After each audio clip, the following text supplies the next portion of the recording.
So the first thing I need to do today is finish off the little bit we left after digging up those sinks last week. So there's probably an hour or so in that. It's pretty hard going, that the gravelly sort of hardcore that's been left there, you can't get a spade into it that easily. So I'm shoveling all that out of that corner, and then I need to make my way over to the drive, and I'm going to start cutting the channels, the sort of trenches in for our hedging. The whole reason why we're doing this project is because we are right on a main road here, which is why I'm not going to be taking out the main cameras to do filming, and I'll just have a little GoPro with me, and I'll try and do a bit of a voiceover at the end of it if I haven't lost my voice. But you know, it's a case of kind of just watch. There's no real tutorial or anything to it. It's just a case of hard graft, cutting, digging, and hopefully not making too much dust.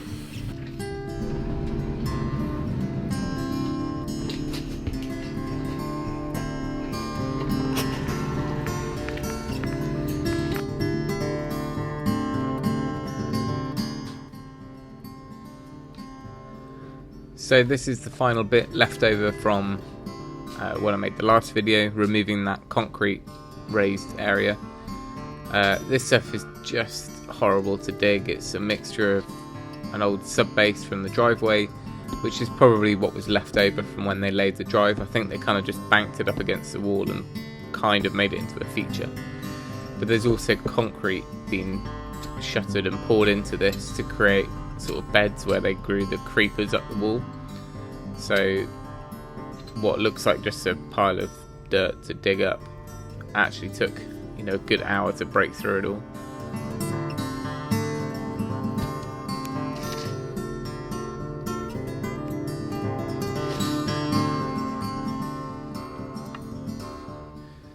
And this is that little cherry tree which I tried to save.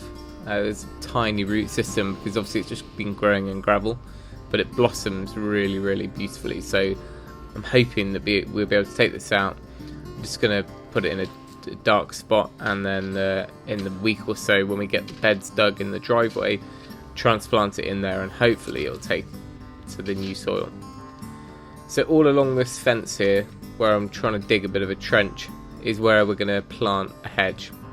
We originally hadn't planned to plant this stretch here, but the price I've got on this hedge is really good, so I figured I'd kind of do the whole perimeter of the front of the house. So that was pretty easy there, but obviously I needed a grinder or a cutter to cut through the tarmac drive to carry that trench on. And as you may have seen in the last video, my old Titan budget angle grinder packed up. I may have a go at fixing it another day, because I had a few recommendations. But I picked up this Hitachi, similar build, similar size, but hopefully a little bit more durable.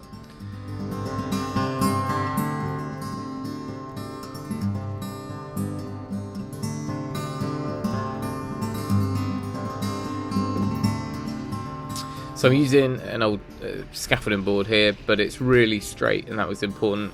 Using like a ruler and just cutting I think I'm about 450 mil, or maybe half a metre from that wall.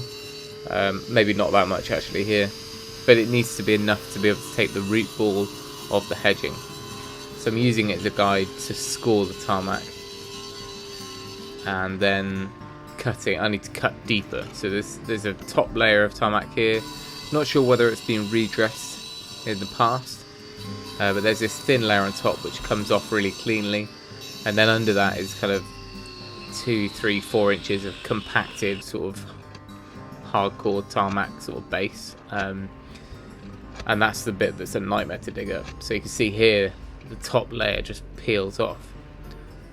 It's that bit beneath it which is much harder to break. So I did it gradually in this stretch. It actually came up here much easier than elsewhere. So when you're down about 4 or 5 inches, then it was down to sort of the sub base and more gravel, and then below that there's clay. And unfortunately you can see all these stones on the right hand side of the screen. They were all in there, so there's nothing easy about this, and I'm just thinking at this point, should I have got another mini digger for a day? And I tried to justify both sides of the argument, but I'm still undecided. I feel like I'm too far into this project now to get one, because, you know, if I was going to get one, I should have used it for the whole lot. But anyway, you can see this angle grinder is cutting fine, but it's chucking up dust. The other side of that wall is a main road, and I just wasn't really happy with the amount of dust. I'm sure some people would have just cracked on and, you know, just made the most of having what tools you've got, but it didn't really sit right with me, so I decided to go and hire. Okay, so we really failed the other day. That video, as you saw, I made a start on the driveway, cutting into the driveway with the angle grinder that we bought. That Hitachi works great, really good piece of kit, but it's just producing a little bit too much dust. So I'm going to get kitted up again. We're going to go to the hire shop and hire a water-fed cutter, and that way, hopefully, we can suppress that dust, and we're not going to be making a mess or breathing in rubbish. And especially with all the cars passing, the last thing I want to do is, you know, someone stop and start moaning. I'm still a little bit worried about whether we can get it all in that skip. So my plan is to make sure we get any of the tarmac into the skip, and that any of the rubbly sort of soil and gravel that I want to clear out and replace with soil, rather than fill the skip with that stuff, I'm going to move that down to the back garden, chuck it over the wall, where within the next year or two I'm planning on building some sheds for the poultry and for the garden shed and the greenhouse and stuff like that. The last thing I want to do is start throwing away 3 tons of type 1 sub base and then have to buy in the same amount next year. So, bit of recycling to do. I might even end up digging it back out of the skip, which is very demoralising, but it saves us buying a whole new skip. So before I headed up to the hire shop, I made a start breaking out some of the tarmac that I'd already cut, and I just used the little SDS drill with a breaker on it, and that just helped to make a start. I didn't want to abuse this tool, and, you know, I could have gone out and hired another tool and I've got a big breaker, but it was enough just to break through, and then I could kind of start prosing stuff up.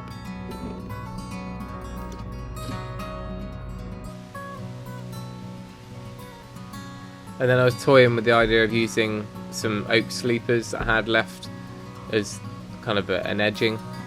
I'm still not sure how I'm going to play that, but I'm not going to use these oak sleepers just because they were too raised. I kind of want something down at the level of the tarmac, so, you know, a car door won't knock it or anything like that.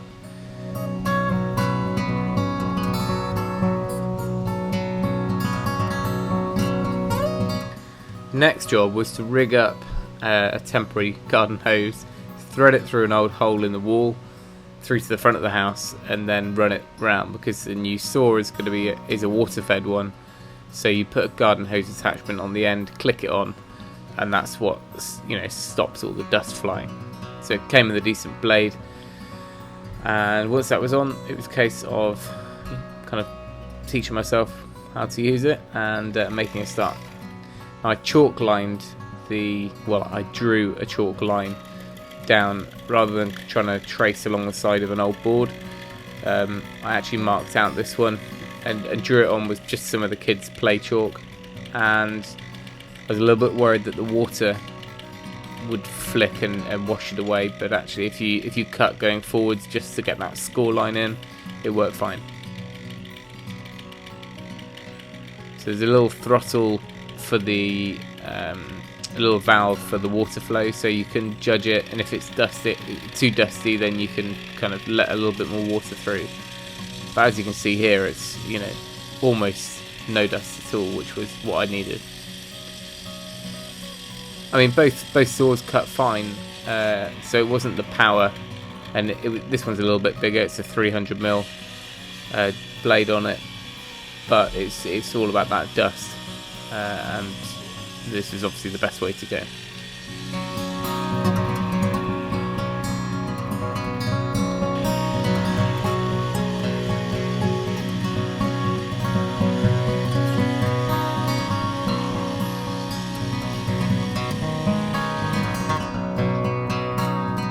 And then back to the breaking out again, just prising off that top layer first. by the time I was about 3/4 of the way through, I had a technique. It's like everything, if you're teaching yourself, it was pretty just hard graft to start with. You can see I'm still breaking it out with the SDS here. But then I realised that I could cut some almost like relief cuts into that second layer.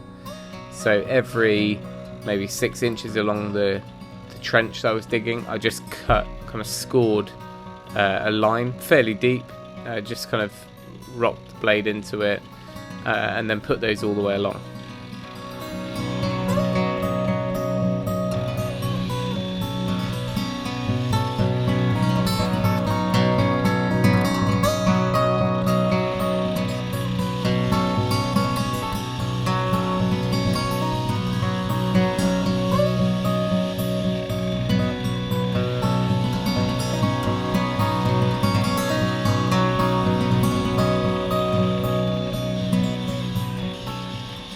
So the idea being that I cut it out like this, almost like a chocolate bar, and then I could just break out each of the individual segments, and then I wasn't dealing with the whole massive tarmac. I was just dealing with little blocks at a time, and it seemed to work fine. In the end, I started knocking it with a sledgehammer, and each chunk came out as a 4-inch deep chunk, rather than taking each of the layers off. And I'm completely out of skip space at this point, so I'm just kind of piling stuff up. I hate double shifting anything, so this was a bit frustrating. I'm just kind of doing what I can, but the guy turned up to take the skip away. Unfortunately, I had to order another one, but this one was so heavy. You can see the skip lorries, its front wheels are off the ground, and those two struts that come out, unfortunately one of them went straight into the tarmac, which was a real pain. And it's because I'd already dug that trench, and he had to back in quite close to that trench, and there was no edging on that tarmac. It's dented it, but long-term solution is to redress or resurface this driveway anyway, so we just have to patch it for now.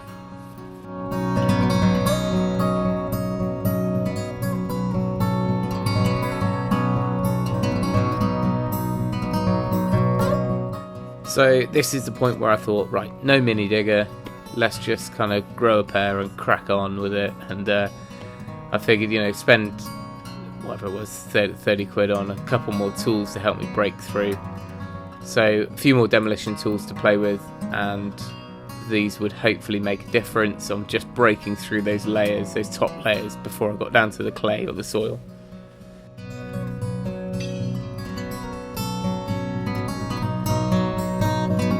Well, worst out of this video, or in a future video, we may get a little demolition tool, hand tool review, because I've ended up over the years buying almost every product that Roughnecks sell, I think, for demolishing things. So this made pretty light work of the top layer. I ended up getting this pair of, it's like a twin kit. One was a mattock, and one was a pick. The pick tends to be a bit better at cutting through the top layer, but then each of the tools kind of had its use. But it's just the same old story, these massive stones in there.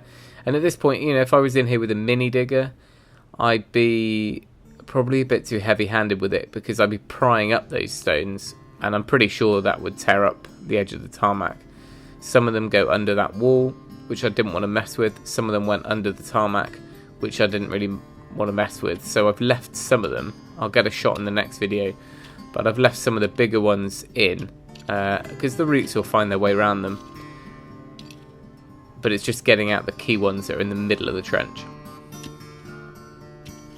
If you look in the back of this shot, you can see where the old shop front has been built, and they removed the original bay window, which is the same as the upstairs. And all that stone is what's buried here, along with an old wall of some sort, because it's all quarried stone that I'm digging up. So I'm pretty sure that they just chucked it all down and then put a load of hardcore over the top of that. So it's a pretty soul destroying process working along this. but I think we're getting there. So about halfway through, and somehow I've managed to persuade my dad to come over and give me a hand for a day tomorrow.